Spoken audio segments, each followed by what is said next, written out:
तरह बोल रहे हैं अपनी पार्टी के, लेकिन आप उन लोगों को निराश नहीं कर रहे जो जिन्होंने 2018 में कांग्रेस पार्टी को ये सोच के वोट दिया था कि हम सचिन पायलट को मुख्यमंत्री बनता ऐसा नहीं देखेंगे। होता हमारे। उनको आज ये लगे, आज भी उनको ये सोच रहे होंगे कि भाई हमारा वोट किसके लिए जा रहा है पता नहीं। भाई ऐसा है, मैम हमारी कोई रीजनल पार्टी नहीं है, राष्ट्रीय पार्टी है। और जो वोट मिलता है वो पार्टी को मिलता है, किसी व्यक्ति विशेष को नहीं मिलता।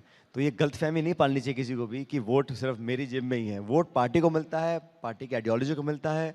और इसीलिए जो हमारे को पहले वोट मिला था, मैं समझता हूँ इस बार हमको उससे ज़्यादा वोट मिलेगा। आप इतने हम्बल शब्द बोल रहे हैं, गहलोत साहब ने तो कहा कि ये कुर्सी मुझे छोड़ती ही नहीं, मुख्यमंत्री की कुर्सी। देखिए, मुझे क्या लगता है, अगर हम कुर्सी की बात करते हैं तो कुर्सी इसलिए चाहिए कि जिस दल ने हमको इस लायक बनाया है उस दल की विचारधारा को हम और प्रचलित कर सकें। कुर्सी इसलिए चाहिए कि हम जनसेवा का जो हमने प्रण लिया है उसको पूरा कर सकें। कुर्सी इसलिए चाहिए कि हमें मौका मिले कि हम सत्ता में आके जनसेवा कर सकें। मुझे लगता नहीं कि किसी व्यक्ति को अपने व्यक्तिगत महत्वाकांक्षाओं को पूरा करने के लिए कुर्सी चाहिए होगी। तो मुझे लगता है उन्होंने इस संदर्भ में कहा होगा कि पार्टी को अपना एजेंडा लागू करने के लिए, पार्टी की आइडियोलॉजी को और वाइड स्प्रेड बनाने के लिए हम लोगों को सत्ता चाहिए। ये उनका मुझे लगता है इंटेंशन होगी कहने का। नहीं, वो बड़े कैटेगोरिकल थे कि उन्हें ही नहीं छोड़ रही है। उन्होंने ये नहीं कहा कि मेरी पार्टी को, भाई उनको नहीं छोड़ रही है कुर्सी। तो वो भी हमारी पार्टी के मुख्यमंत्री है ना। तो कांग्रेस पार्टी को पद है, कांग्रेस पार्टी की गद्दी है। आज मैं अगर किसी पद पे हूँ तो मैं कांग्रेस पार्टी के पद पर हूँ। मेरा व्यक्तिगत तो कुछ नहीं है। जितनी बार भी मैं मंत्री बना, सांसद बना, अध्यक्ष बना, अशोक गहलोत जी मुख्यमंत्री बने, प्रदेश अध्यक्ष बने, तो पार्टी ने बनाया। और पार्टी की कुर्सी है, पार्टी का ही कार्यकर्ता है, पार्टी का निर्णय है। इसमें कोई अंतर्विरोध नहीं है। आपके जो भी इश्यूज रहे अपनी पार्टी से, राजस्थान की आपकी पार्टी की सरकार से पिछले 5 साल में, 2020 से जो चला, वो आपको लगता है उन सब का जवाब मिला आपको? देखिए, एक समय ऐसा आया था जब हमारी सरकार में कोई दलित मंत्री नहीं था 1.5 साल तक। आज हमारी सरकार में 4 दलित मंत्री हैं। हमारी पार्टी के कार्यकर्ताओं ने, जिन्होंने मेरे साथ, हम सब के साथ मिलकर संघर्ष किया 5 साल। आप कल्पना कीजिए, बीजेपी की सरकार बनी 2014 में, मोदी जी को बहुमत मिला। बीजेपी की सरकार बनी राजस्थान में, 163 विधायक 200 में से, इतना प्रचंड बहुमत लेकर केंद्र सरकार, राज्य सरकार राजस्थान और दिल्ली में थी। उस समय जिन वर्कर्स ने खून पसीना बहाकर पार्टी को जिंदा रखा और एक एक बूथ पर लड़ाई कर कर हमारा आंकड़ा 21 से हम 5 गुना हो गए। तो जो वो चुनौतीपूर्ण समय था जब लोग कहते थे कि अब दशकों तक कांग्रेस पार्टी नहीं आएगी, तो उन लोगों ने जिन्होंने पार्टी को पुनर्जीवित किया, उनका मान सम्मान की रक्षा करना हम सबकी जिम्मेदारी है।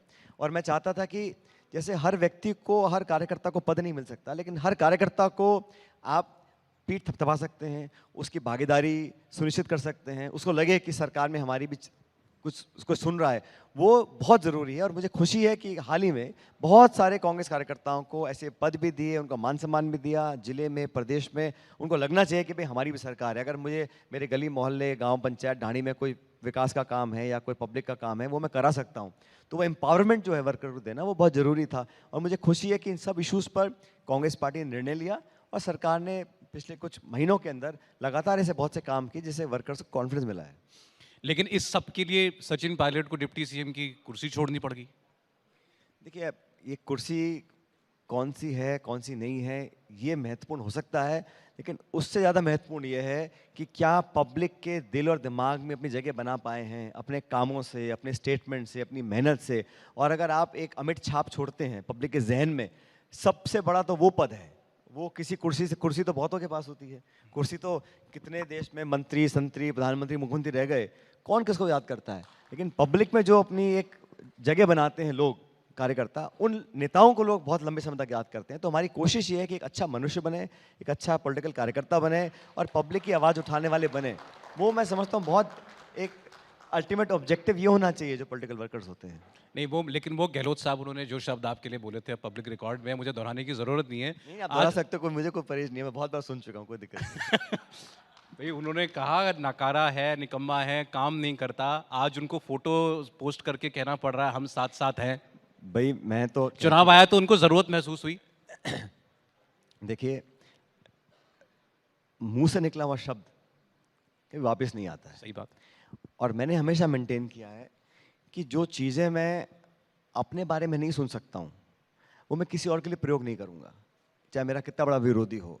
और मैंने अपनी राजनीति में अगर किसी की आलोचना की है, किसी का विरोध किया है, तो डट के किया है और लगातार किया है। लेकिन मैंने हमेशा सीमाओं को लांघा नहीं है, और मैंने हमेशा पब्लिक डिस्कोर्स में जो एक डिसेंसी होती है, शब्दावली का प्रयोग होता है, वो बहुत चिन्हित कर कर किया है। क्योंकि बहुत से लोग टेलीविज़न देखते हैं, मोबाइल देखते हैं, नौजवान पीढ़ी है, 18-20 साल के लड़के लड़कियां हैं, उनको हम क्या इंप्रेशन देना चाहते हैं, तो बड़ा केयरफुली करते हैं। लेकिन मैंने कभी भी ऐसे शब्दों का प्रयोग नहीं किया, क्योंकि बड़ा आसान है, आप कुछ कहें मैं कुछ कहूँ। लेकिन मुझे तो 6-8 महीने पहले खड़गे साहब और राहुल जी ने बोला कि माफ़ करो, भूलो, आगे बढ़ो। और आगे इसलिए बढ़ना है क्योंकि चुनाव हैं, चुनाव में कांग्रेस पार्टी मजबूत हो, देश में एक बेहतर विकल्प हम तैयार कर सकें, और कांग्रेस को मजबूत करने की जिम्मेदारी किसी और की नहीं है, हम ही लोगों की है। और दूसरा जो समय निकल गया वापस आने वाला नहीं है। अब तो हमें अगली चुनौती का सामना करना है, पार्टी को मजबूत करना है, चुनाव जिताना है, ताकि 24 के चुनाव में हमारी इंडिया अलायंस लोकसभा का चुनाव जीत सके। नहीं, लेकिन माफ़ करना इतना आसान भी नहीं होता ऐसे शब्दों को। नहीं, मैं देखो, फिर मैं कह रहा हूँ, जो किसने क्या कहा नहीं कहा उस पर हम दोबारा पूरा ध्यान केंद्रित करेंगे तो उसमें कोई किसी को फ़ायदा नहीं होने वाला है। ठीक है, मैं तो हमेशा कहा, जो मेरे से उम्र में बड़े हैं, और मेरे संस्कार भी ऐसे हैं, मेरा पारिवारिक जो मेरी अपब्रिंगिंग है, मेरे पिता फौज में भी रहे और बड़े स्ट्रिक्ट थे, लेकिन जो हम लोगों ने संस्कार ग्रहण किए हैं वो इस प्रकार के हैं कि भाई, हम बड़ा कोई भी हो, कैसा भी हो, उसका आदर करना है।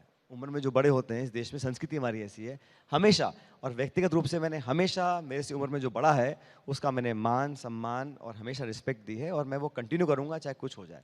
और ये मैं इसलिए नहीं कह रहा हूँ कि मैं टेलीविज़न बोल रहा हूँ, ये मेरा एक काम करने का तरीका, मेरे एक वैल्यू सिस्टम और मेरी एक पॉलिटिक्स इसी के इर्द गिर्द रहती है। नहीं, मैं आपकी इस साफगोई के लिए तारीफ करता हूँ कि आपने मुझसे कहा कि उन शब्दों को आप दोहराना चाहें तो दोहराएं, मुझे कोई क्योंकि दोहराए। आप ऐसा हाँ, डर डर के क्योंकि पूछ रहे थे। मुझे लगा आपको बुरा ना लग जाए भाई कि भाई ये शब्द मैं ऐसा दोहरा है, रहा हूँ। राजनीति में बुरा किस बात का लगता है? हम तो काम पब्लिक के लिए कर रहे हैं, अच्छा बुरा जज जनता करती है, और जो बटन दबता है ना, वही पब्लिक का जजमेंट है।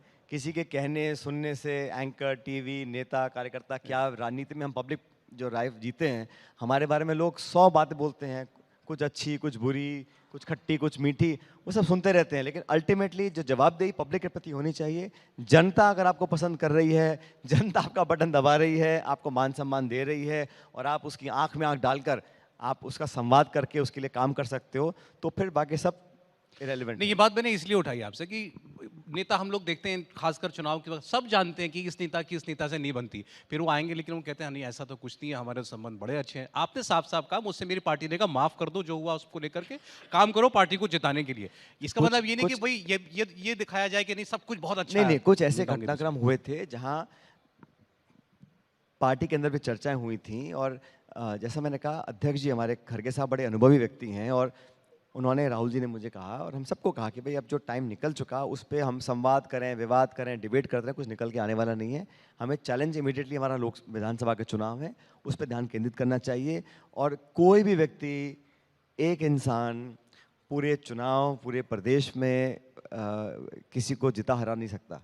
और मैं भी अध्यक्ष रहा हूँ, हम सबको साथ लेकर चले तब जीते थे। आज सरकार हमारी है, हम सबको साथ लेकर चलेंगे तभी जीते। राहुल गांधी जी का भारत जोड़ो यात्रा चली, वो यात्रा भी 4000 किलोमीटर की थी। और जो हम छत्तीसगढ़ में, मध्य प्रदेश में, तेलंगाना में कैंपेन हमारा है, राजस्थान में है, वो बहुत ही एक सकारात्मक और पॉजिटिव कैंपेन है। और पब्लिक ने हमारे पार्टी की नीतियों को, हमारे काम को, हमारे इतिहास को, हमारे नेतृत्व को, नीति और नियत, वो देख के ही मन बनाया है कि इस बार दोबारा कांग्रेस को मौका देना चाहिए। हमने गारंटीज अनाउंस की हैं और लोगों को विश्वास है कि हम लोग सिर्फ बोल ही नहीं रहे, हम करेंगे भी।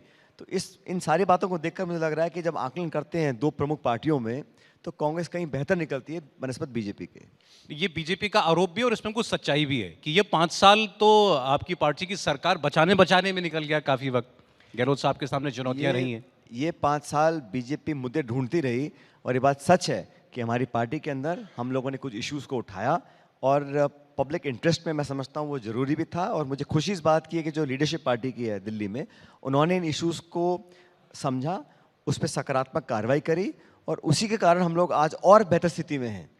अगर बीजेपी के सारे नेता 5 साल घरों में सोए नहीं रहते और जनता की आवाज़ बनने की कोशिश भी करते, तो आज उनको टोटा नहीं पड़ता मुद्दे ढूंढने का। आपसे कह रहे हैं, मुझसे पूछो, भाई आपको तो सरकार को लगातार 5 साल तक कटघरे में खड़े करने का काम दिया था ना। विपक्ष का काम क्या होता है सौरभ? मैं भी विपक्ष में रहा हूँ 5 साल, जब वसुंधरा जी मुख्यमंत्री थी। प्रदेश जानता है उन 5 सालों में हम कभी घर नहीं बैठे, हमने लाठियां भी खाई, हम जेलों में गए, पब्लिक इश्यूज को उठाया, लाठीचार्ज भी हुआ, धरने भी दिए, घेराव भी किया, भूख हड़ताल भी करी। लेकिन पब्लिक के मन में जगह बनाने के लिए आप कुछ करना तो पड़ेगा। आप सोचो कि भाई 5 साल बस समय निकाल दो और अपने आप जनता वोट डाल देगी, तो पब्लिक समझदार हो गई है। और देखो परंपराएं बदलती हैं, माहौल बदलता है और समय आ गया है कि एक बार दोबारा यहाँ पर मैंडेट कांग्रेस पार्टी को मिलेगा। अच्छा, आप 2018 से पहले आप 5 साल आप जब अपनी पार्टी को हेड कर रहे थे राजस्थान में, आपने तो अपना काम कर दिया, आपने सरकार ला करके दे दी थी। अब इस बार हम ये देख रहे हैं कि आपकी पार्टी क्या आपका वैसा उपयोग कर रही है? जितना समय आपको राजस्थान में बिताना चाहिए उससे ज़्यादा समय हम देखते हैं आप मध्य प्रदेश में बिता रहे होते हैं। मध्य प्रदेश का कैंपेन कल खत्म हुआ है और हम सब लोग वहाँ पर भी अपना टाइम दे रहे थे। और पार्टी जहाँ जहाँ, मुझे तो पार्टी सिक्किम भी भेजती है, पौंडीचेरी भी भेजती है, जम्मू भी भेजती है, तो पार्टी का जो काम है सब मिलकर करते हैं। बल्कि यहाँ पर तो खुश होना चाहिए कि कांग्रेस पार्टी ने हम जैसे सब लोगों को जिम्मेदारी दे रखी है हर जगह प्रचार करने की। राजस्थान का कैंपेन 25 को वोट पड़ेगा यहाँ पर, तो हम लगातार यहाँ पर। और देखिए, जो विद्यार्थी लगातार साल भर पढ़ाई करता है उसको एग्ज़ाम के टाइम टेंशन नहीं होती, और जो 10 महीने कुछ करता नहीं है, आखिरी के महीने जब किताब खोलते हैं तो उनको बड़ा स्ट्रेस हो जाता है क्या करें। तो हम लोगों ने लगातार मेहनत की है, सक्रिय रहे हैं, इसलिए पार्टी वेल प्लेस्ड है। हालांकि चुनाव होता है, मुझे मैं कभी ओवर कॉन्फिडेंस में नहीं बोलता हूँ, लेकिन जो हमने ट्रैवल किया है, जो लोगों का, कार्यकर्ताओं का जो आज मानस बना है। आज भी राहुल जी हमारे साथ दौरे पे थे और गंगानगर जो बिल्कुल पाकिस्तान बॉर्डर पर है, पंजाब बॉर्डर पर, वहाँ पर भी लोग इतने उत्साहित, और मैंने बहुत कैंपेन देखे हैं, लेकिन इस बार इलेक्शन से 10 दिन पहले जो माहौल मुझे दिख रहा है। और दूसरी बात क्या है, ये बाइपोलर स्टेट है, यहाँ 2 ही पार्टियां हैं, बाकी छोटे मोटे दल और चुनाव लड़ते हैं, लेकिन मूलतः बीजेपी कांग्रेस का चुनाव होता है। बीजेपी का तो यहाँ टेम्पो, नेतृत्व और आपस में खींचतान, और दिल्ली के नेता के भाषण दे रहे हैं लेकिन जमीन पे कुछ हो नहीं रहा। ये सब पब्लिक भी इस बात का आकलन कर रही है। लेकिन लीडरशिप मैटर करती है ना, जैसे आपकी यहाँ पर भी आपकी पार्टी कहती है हम कलेक्टिव लीडरशिप में चुनाव लड़ रहे हैं, तो इसी को बीजेपी वाले उठाते हैं कि भाई इसका मतलब ही साफ है कि पार्टी में झगड़ा भी निपटा नहीं है, लीडरशिप का झगड़ा है। किस बात का झगड़ा है?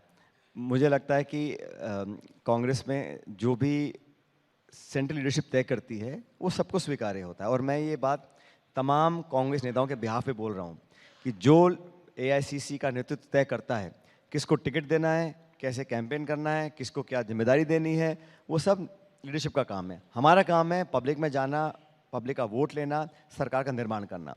बाद में क्या जिम्मेदारी कोई किसको देता है नहीं देता, वो बाद की बातें हैं। लेकिन ये मैंने कहा ना शुरू में आपको, बीजेपी के पास अगर कोई सॉलिड मुद्दा होता है या कैंपेन का कोई आइडिया, स्ट्रैटेजी होती, तो वो लोग आपके माध्यम से मुझसे सवाल मुझसे नहीं पूछते, वो खुद ही जाके पब्लिक से बात करते। नहीं, लेकिन ये बात तो सही है ना कि आपका एक समर्थक वर्ग है, वो तो देखना चाहता है ना सचिन पायलट को मुख्यमंत्री बनता हुआ। देखिए, किस पद पे कौन कब कहाँ बैठेगा ये सब डिपेंड करता है बहुत सारी चीज़ों पे। लेकिन आज हम उस डिबेट में पड़ जाएंगे तो अपना लक्ष्य पूरा नहीं कर पाएंगे। लक्ष्य ये है कि ये परंपरा तोड़नी है। 30 साल से लगातार राजस्थान में आप देखो कभी सरकार रिपीट ही नहीं होती। पिछली बार हम सरकार में थे, हम 21 विधायक रह गए थे, हम 5 साल में स्ट्रगल किया, सरकार बनाई। अब इस बार हम लोग चाहते हैं कि यहाँ दोबारा हम लोग मैंडेट लें और पहले पब्लिक का मन जीतें, वोट लें, बहुमत पालें, उसके बाद देखेंगे किसको क्या करना है। और ये परंपरा, एक बार, ये परंपरा और ये ट्रेडिशन इस बार की नहीं है, सिर्फ इस राज्य के लिए नहीं है। देश में कभी भी राज्य में चुनाव हुए किसी प्रांत में, हमेशा कांग्रेस पार्टी का ये ट्रेडिशन, कन्वेंशन और हिस्ट्री रही है कि चुनाव जीतने के बाद विधायक बैठते हैं, तय करते हैं, और जो लीडरशिप दिल्ली में है उनके निर्णय के अनुसार लोगों को जिम्मेदारी दी जाती है। ये कोई नई बात नहीं है। 2018 में मैं कांग्रेस प्रेसिडेंट था, बिल्कुल यही हुआ। 1 लाख का प्रस्ताव पारित किया, राहुल जी अध्यक्ष थे, उन्होंने निर्णय ले लिया। 23 में ठीक वही होगा जो 18 में हुआ था। निर्णय लेंगे विधायक और आला कमान पे छोड़ेंगे कि जो निर्णय वो लेंगे वो सबको मान्य होगा। आप अनुशासित कार्यकर्ता की तरह बोल रहे हैं अपनी पार्टी के, लेकिन आप उन लोगों को निराश नहीं कर रहे जो जिन्होंने 2018 में कांग्रेस पार्टी को ये सोच के वोट दिया था कि हम सचिन पायलट को मुख्यमंत्री बनता ऐसा देखेंगे। नहीं होता हमारे। उनको आज ये लगे, आज भी उनको ये सोच रहे होंगे कि भाई हमारा वोट किसके लिए जा रहा है पता नहीं। भाई ऐसा है, मैम हमारी कोई रीजनल पार्टी नहीं है, राष्ट्रीय पार्टी है, और जो वोट मिलता है वो पार्टी को मिलता है, किसी व्यक्ति विशेष को नहीं मिलता। तो ये गलतफहमी नहीं पालनी चाहिए किसी को भी कि वोट सिर्फ मेरी जेब में ही है। वोट पार्टी को मिलता है, पार्टी की आइडियोलॉजी को मिलता है, और इसीलिए जो हमारे को पहले वोट मिला था, मैं समझता हूँ इस बार हमको उससे ज़्यादा वोट मिलेगा। आप इतने हम्बल शब्द बोल रहे हैं। गहलोत साहब ने तो कहा कि ये कुर्सी मुझे छोड़ती ही नहीं, मुख्यमंत्री की कुर्सी। देखिए, मुझे क्या लगता है,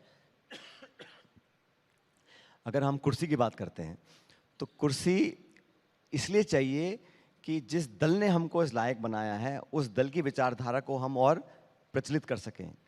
कुर्सी इसलिए चाहिए कि हम जनसेवा का जो हमने प्रण लिया है उसको पूरा कर सकें। कुर्सी इसलिए चाहिए कि हमें मौका मिले कि हम सत्ता में आके जनसेवा कर सकें। मुझे लगता नहीं कि किसी व्यक्ति को अपने व्यक्तिगत महत्वाकांक्षाओं को पूरा करने के लिए कुर्सी चाहिए होगी। तो मुझे लगता है उन्होंने इस संदर्भ में कहा होगा कि पार्टी को अपना एजेंडा लागू करने के लिए, पार्टी की आइडियोलॉजी को और वाइड स्प्रेड बनाने के लिए हम लोगों को सत्ता चाहिए। ये उनका मुझे लगता है इंटेंशन होगी कहने का। नहीं, वो बड़े कैटेगोरिकल थे कि उन्हें ही नहीं छोड़ रही है। उन्होंने ये नहीं कहा कि मेरी पार्टी को, वही उनको नहीं छोड़ रही है कुर्सी। तो वो भी हमारी पार्टी के मुख्यमंत्री है ना। तो कांग्रेस पार्टी को पद है, कांग्रेस पार्टी की गद्दी है। आज मैं अगर किसी पद पे हूँ तो मैं कांग्रेस पार्टी के पद पर हूँ। मेरा व्यक्तिगत तो कुछ नहीं है। जितनी बार भी मैं मंत्री बना, सांसद बना, अध्यक्ष बना, अशोक गहलोत जी मुख्यमंत्री बने, प्रदेश अध्यक्ष बने, तो पार्टी ने बनाया और पार्टी की कुर्सी है, पार्टी का ही कार्यकर्ता है, पार्टी का निर्णय है। इसमें कोई अंतर्विरोध नहीं है।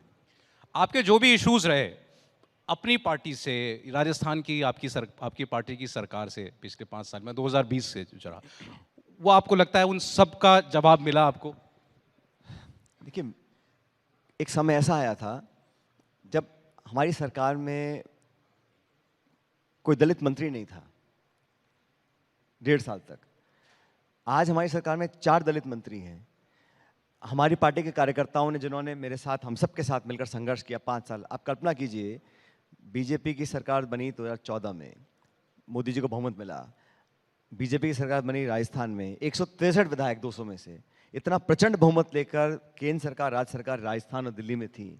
उस समय जिन वर्कर्स ने खून पसीना बहाकर पार्टी को जिंदा रखा और एक एक बूथ पर लड़ाई कर कर हमारा आंकड़ा 21 से हम 5 गुना हो गए।